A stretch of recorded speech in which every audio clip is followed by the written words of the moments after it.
एक बार लेखपाल अपने नवनिर्मित मकान में गृह प्रवेश के समय कलेक्टर साहब को आमंत्रित किया।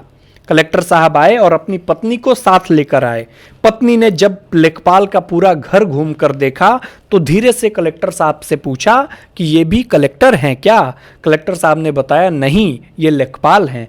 तभी कलेक्टर साहब की पत्नी ने उनसे पूछा कि आपका लेखपाल की पोस्ट पर प्रमोशन कब होगा?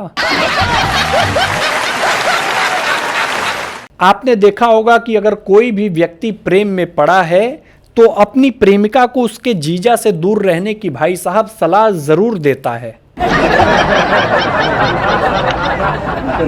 एक बार जज साहब ने कहा कि तुम पर इल्जाम है कि तुमने 25 साल से अपनी पत्नी को डरा धमका करके कंट्रोल में रखा।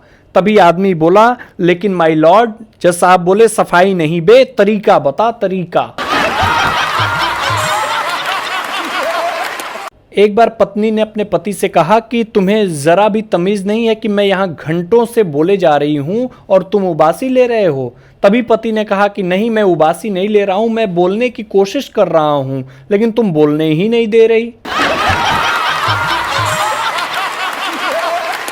गांव में कथा चल रही थी। बाबा जी बोले कि आज बेचारी सविता बहन कथा में नहीं आ सकी हैं क्योंकि उनके पति बाहर गांव गए हुए हैं। इतना कहते ही भाई साहब 15 पुरुष कथा में से गायब हो गए। एक बार एक टीचर ने बच्चे से पूछा कि ये बताओ, क्लास में लड़ाई क्यों नहीं करनी चाहिए? एक बच्चा खड़ा हुआ, कहा कि सर पता नहीं कब किसके पीछे एग्जाम में बैठना पड़ जाए, इसलिए लड़ाई नहीं करनी चाहिए। एक बार एक टीचर ने बच्चे से पूछा कि बहुवचन किसे कहते हैं? बच्चा भी टैलेंटेड बोला कि सर, जब कोई बहू अपने ससुराल वालों को खरी खोटी सुनाती है तो उसे बहुवचन कहते हैं। उसका उत्तर सुनते ही अध्यापक बेहोश हो गए। एक बाबा शराब की दुकान के बाहर शराब पीने की बुराइयां बता रहे थे। एक शराबी बोला कि बाबा, आपने चखी है कभी जो इतनी बातें बता रहे हो? बाबा ने कहा नहीं, कभी नहीं। शराबी बोला, आप एक बार पी कर देखो, फिर आप कहोगे तो मैं पीना छोड़ दूंगा। बाबा ने कहा ठीक है, लेकिन मुझे चाय के कप में देना, कहीं लोगों को गलत शक न हो जाए। शराबी अंदर जाकर के बार टेंडर से बोला कि 2 पैग रम के चाय वाले कप में दे दो।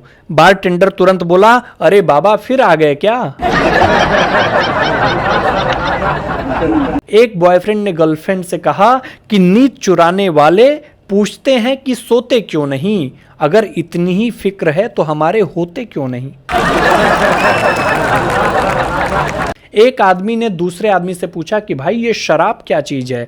आदमी बोला कि शराब मर्दों की हेमपुष्पा है जो कठिन दिनों में दर्द, अनियमितता, खून की कमी और चिड़चिड़ापन दूर करती है और चेहरे पर मुस्कान वापस लाती है।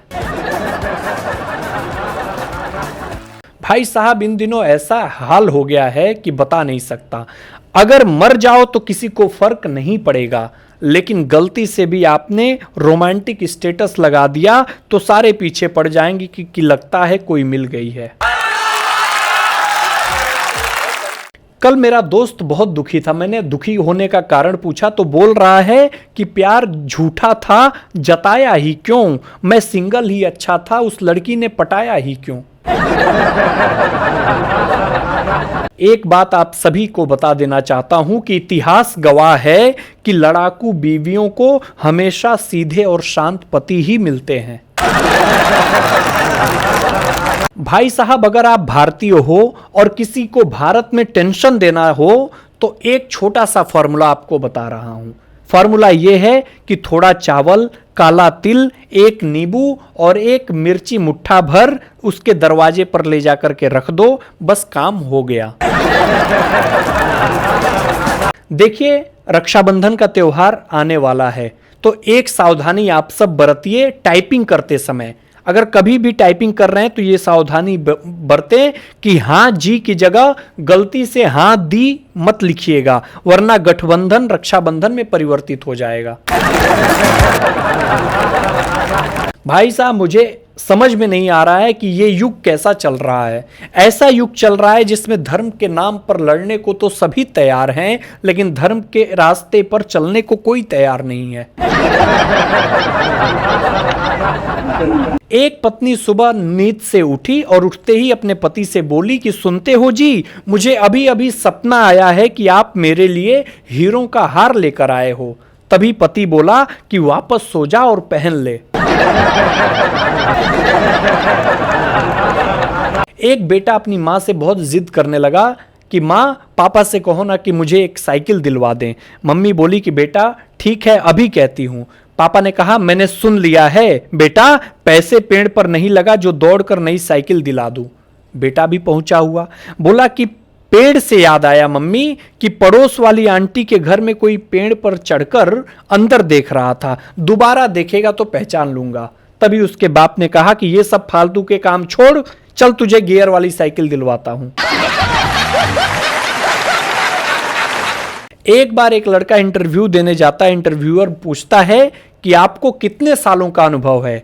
बच्चा भी कमाल का बोला कि सर जी माफ करना, कभी सालों पर ट्राई नहीं किया है, लेकिन 3 सालियों का जरूर अनुभव है।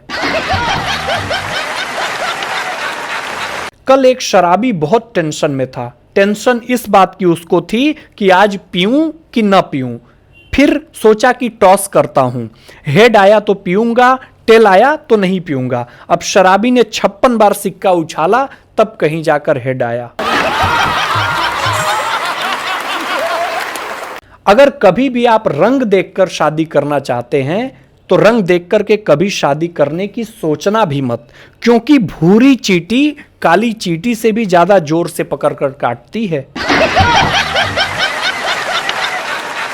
एक दामाद ससुराल गया और 14 दिनों से ससुराल में था। सास ने कहा दामाद जी वापस कब जा रहे हैं? दामाद ने कहा क्यों? सास ने बोला बहुत दिन हो गए इसलिए पूछ रही हूं। दामाद ने कहा कि आपकी बेटी 6-6 महीने हमारे यहाँ रहती है, सो?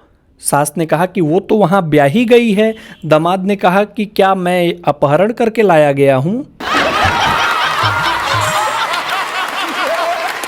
एक आदमी ने दूसरे आदमी से पूछा कि बारिश होने से पहले बादल गरजते क्यों हैं? दूसरा आदमी कहा कि बारिश से पहले बादल इसलिए गरजते हैं कि अगर घर में बेसन, प्याज, मिर्ची ना हो तो जाकर ले आएं।